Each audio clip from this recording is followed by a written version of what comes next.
Salute a great, salute a great.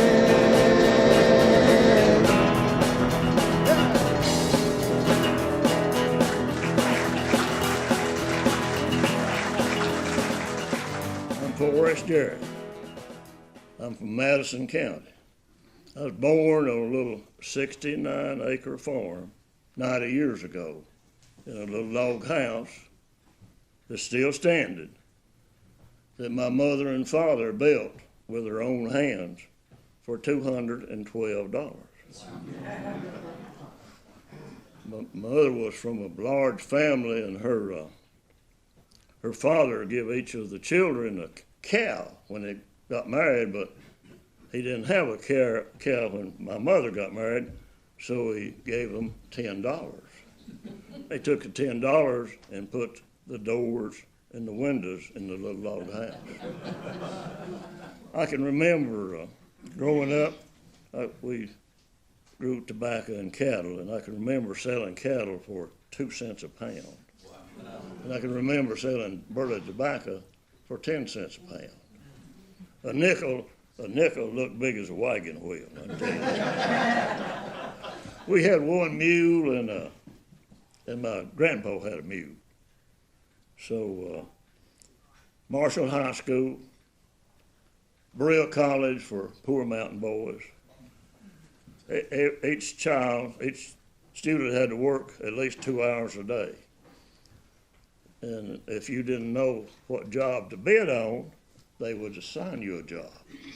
Berea College owned a whole little town up there, and part of their holdings was a Boone Tavern, a big hotel, dining room, moat.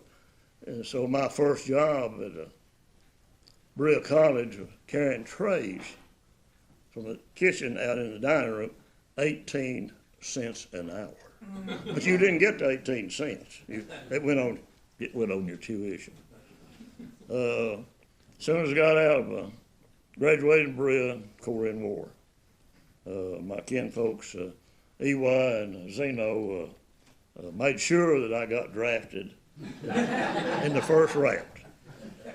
Heavy tank outfit, Fort Hood, Texas, and we went out to Camp Irvin, California, cadre outfit. Recoiled off a 90-millimeter gun and a M46 Panton tank. Busted my back all to pieces. Back to Camp Polk and back to Fort Hood, 4th Army Hospital and Brooke Army Hospital, San Antonio, Texas. And neurosurgeon, I wish I knew where he was at. I'd give him a country ham or buy him a Jack Daniels or something. He patched me up and said, this is a little crude, but this is what he told me. He said, we've got you patched up, but don't ever lift anything heavier than a woman's skirt and you'll be all right.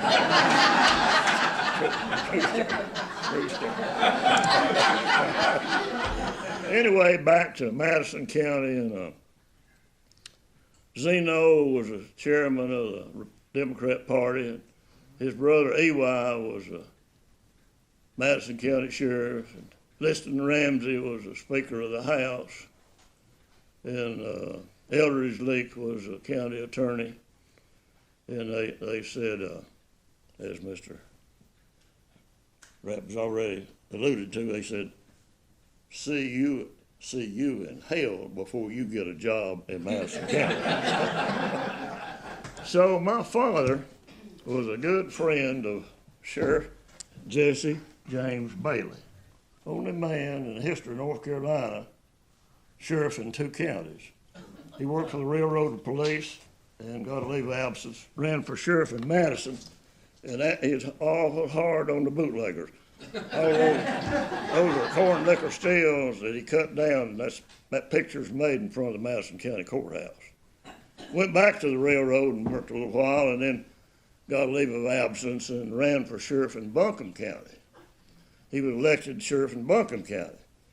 Went back to the railroad, and along about a little before I got discharged in 1953, and he talked kind of like me through his nose. Told my father, tell that boy to come and see me. I went to see Sheriff Jesse James Bailey. We were supposed to have stayed in Asheville, but we got hired in Asheville, but the job didn't come open immediately, so sent to New Orleans, Louisiana. I hadn't hardly been out of Madison County. I didn't know where in the world New Orleans was. But anyway, Southern Railway had two big ocean-going docks down there where copra, dried coconut meat, shiploads would come in, maybe 150 train loads of dried coconut meat, and it'd go to Cincinnati, Procter and Gamble to make soap and shampoo and all that of, and then raw sugar boats from, that was mainly. So I got a job punching a watch clock going around those big docks. $325 a month, tickled to death to get it. I had all the money in the world. So one of the first things I done, went in a grocery store, and there was live crawfish. I said, anybody eat that, there's something wrong with it. In 6 months, we got into those cages down there. We was in the bayou catching those crawfish. We still got some good friends. Still got some good friends in New Orleans. Got a big promotion. Made junior patrolman, and the train bulletin board here is my moves. 53, and hired in Asheville, to New Orleans, Birmingham, Knoxville, Sheffield, back to Asheville 14 months, Hickory, big sergeant in Hickory, Memphis, Cincinnati, then the old Southern Railway headquarters in Washington, and then we merged with NW and Norfolk and Western in 82. They moved Southern headquarters to Atlanta, and then I wound up at Roanoke. I didn't never like Roanoke, and I did not put Roanoke on the bottom of the list. But I told them, trying to run a railroad out of Roanoke is like trying to have sex standing up in a hammock. and that true story. 30 years later, as we speak today, Norfolk Southern, nearly an $8 billion relocation, moving Norfolk's headquarters to North Peachtree Street in Atlanta, Georgia, right across the street from the varsity. So they can go across the street and get them a hot dog. But it took them 30 years to listen to me. But so my junior patrolman and come to Birmingham, about a $30 a month raise. Got transferred to Knoxville in '57. They wanted me to broaden my experience. I didn't get a promotion, didn't get any more money. Sheffield, Alabama, I got in with a farmer. The director was a farmer, and he had a cousin that was a captain of the Memphis division. So I got transferred over there, and I got labeled as being a farmer boy. And the farmers, Mr. Farmer and Mr. Frank Smith, he was vice president, they were cross politics. So I got on the wrong side of the politics. I wore the railroad out as a patrolman. They sent me everywhere to broaden my experience. In '65, Sanford Farmer, who was the chief over there at Sheffield, he got transferred. The captain at Asheville got drunk on a dove hunt, and they transferred. They didn't fire, Mr. Brosnan didn't fire him, but he sent him away where he wouldn't see him no more. So in 1965, Mr. Brosnan had one son, a brilliant eye doctor, and the son had 3 grandchildren. So Mr. Brosnan, he hated Washington. So he moved to 12 Lone Pine, Biltmore Forest. And for 3 years, he ran Southern Railway from Biltmore Forest. In those 3 years, as Mr. Rapp already said, it was a true fact. He was really, really hard on labor, but he was fair. And they put a contract. And he wouldn't go, if he went to the Kentucky Derby, I went to the Kentucky Derby. I was a big patrolman making $450 a month. The president of General Motors locomotive division, he slept on one end of the office car and I slept on the other end. And he loved old mountain boys. He loved and he had his little group. And now he might raise Cain with you, but nobody else on the railroad bothered you, as D.W. Browson's boy. And I found out one way that you could get next to him. Of course, he loved the grandchildren. You buy the little grandchildren a little present, or you give them a funny book, or you done a little something out of the way. And now I'd tell them now, I say, go tell your grandpa, go tell your, and they would. So I loved the old man. He was never at ease around him. Most brilliant man. He had them big brown eyes, and he could look a hole through you. He could. But and we still riding on things. Ribbon rail. When I went to work, rails 39 feet long, a joint. Ribbon rail, 1,470 feet long. And he put a welding shop in Atlanta, and he welded enough rail for all the other railroads to pay for the ribbon rail for Southern Railroad. Microwave. He was the first, Southern Railroad was the first railroad major company to have their own microwave system. He took the suit all the way to the Supreme Court against Mojave and won. He was the first. Southern Railway in '51 was the first major railroad to completely dieselize. He built the second hump yard in the United States, and of course we still use them. And on and on. When I went to work, it took 80 men to lay a mile of rail a day. He come up with equipment, 18 men with the ribbon rail equipment could now lay 5 miles of track a day. On and on. And he loved the police. He'd give the management family maybe a 10% raise. He'd give us 12 or 15% raise. Loved the dove hunt. Had a big. In fact, he bought a farm just outside of Knoxville just because it had a good dove fields on it. I loved him. I was afraid of him, but I loved him. He retired, and he got kind of forced out. They bought central of Georgia, and without saying anything to anybody, he cut off all the pasture service, and he got sued, and they wound up paying a $40 million settlement. But as it turned out, he saved Southern Railroad about $100 million by doing all that reduction at one time.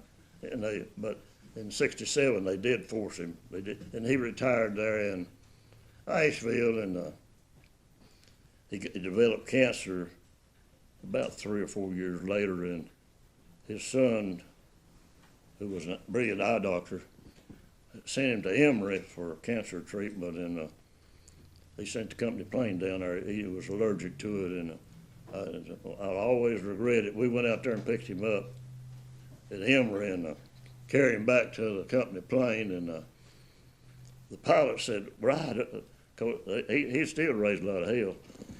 They said, ride with us to Asheville.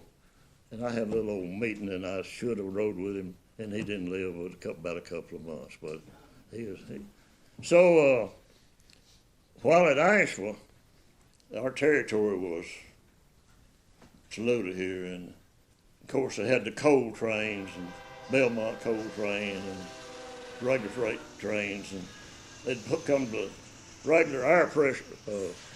Train brakes are activated by air pressure. And the regular train line has 75 pounds of air, but the coal trains and the trains that went down Saluda, they'd pull up here and turn up the retainers and pump the train pressure up to 90 pounds on the train line.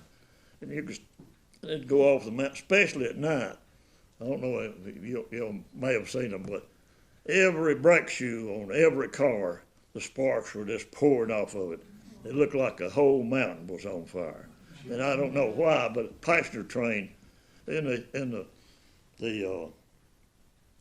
telephone lines, solid copper lines, when the copper would get to $1 a pound scrap, that's all we done. We stayed over here on the mountain because they'd cut it down fast as we could catch them.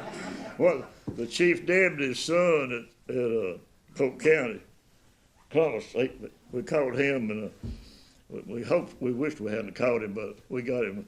They gave him probation. But I remember I caught a hobo on the coal train over here, and supposedly he had turned the automatic sanders up and spilled out all the sand on the engines. Dick Perkins and I come over here, and there was a magistrate about halfway down the mountain. I can't remember his name.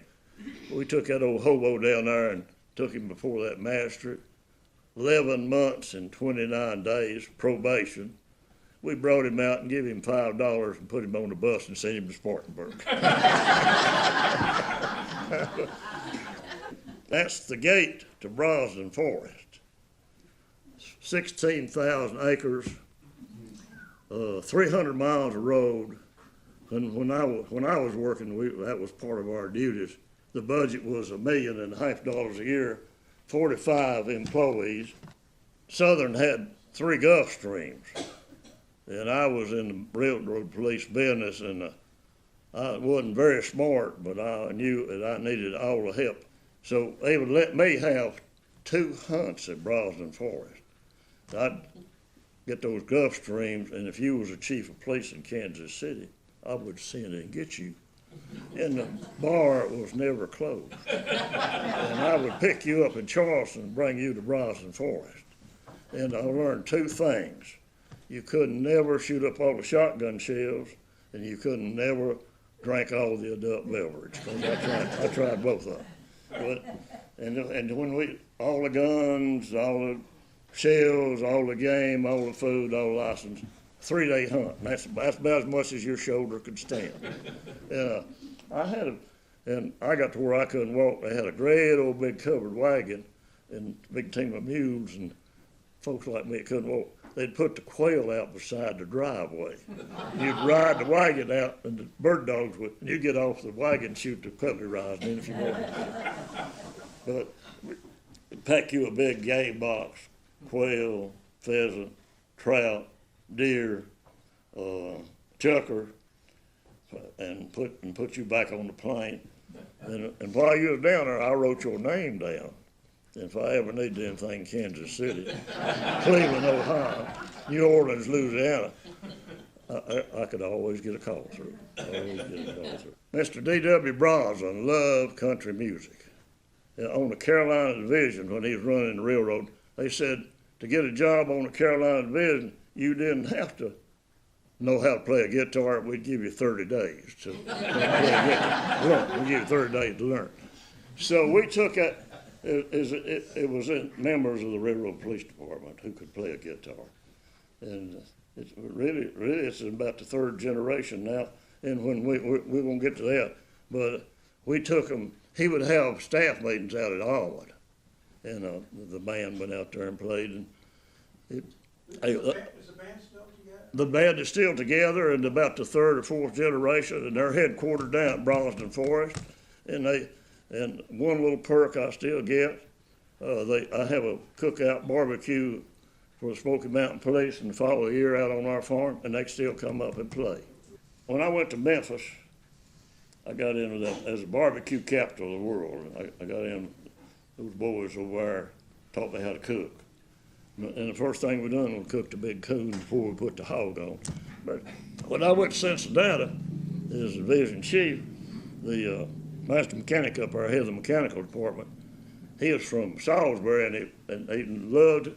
So we got us 40 cinder blocks and a little 2-wheel trailer, 4 gang boards off an old railroad boxcar, and we haul them around and cook a hog. We could cook one.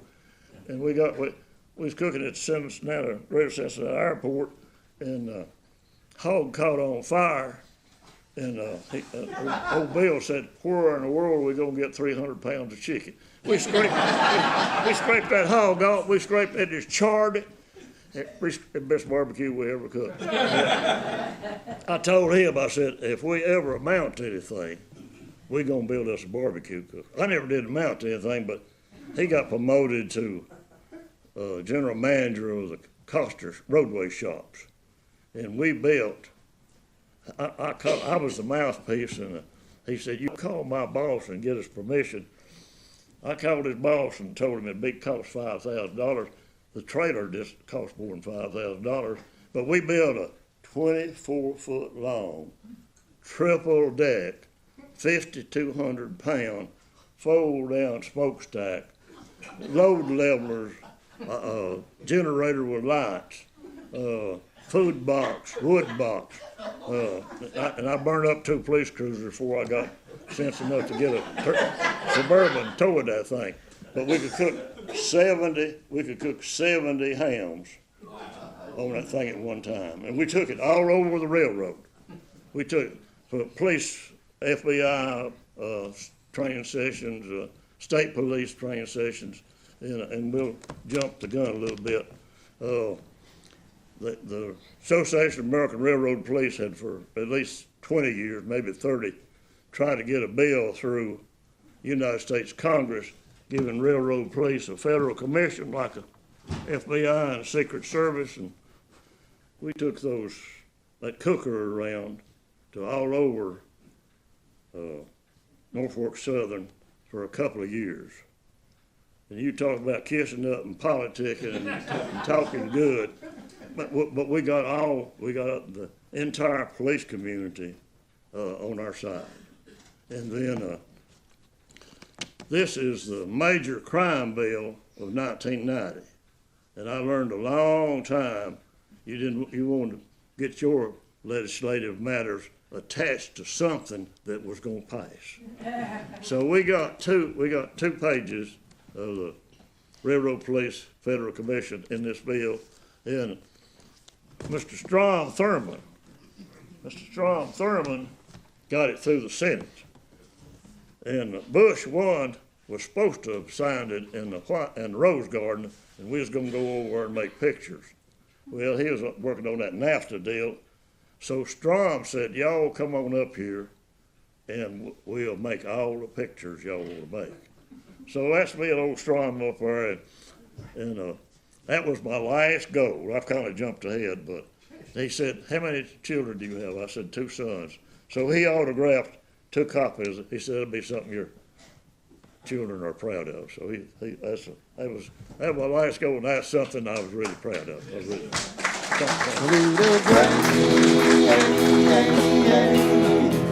Salute the grace. Those railroad men, they know you better drive that train. That train will drive you down on the way to that graveyard at the end. Big cut they call slaughter pen.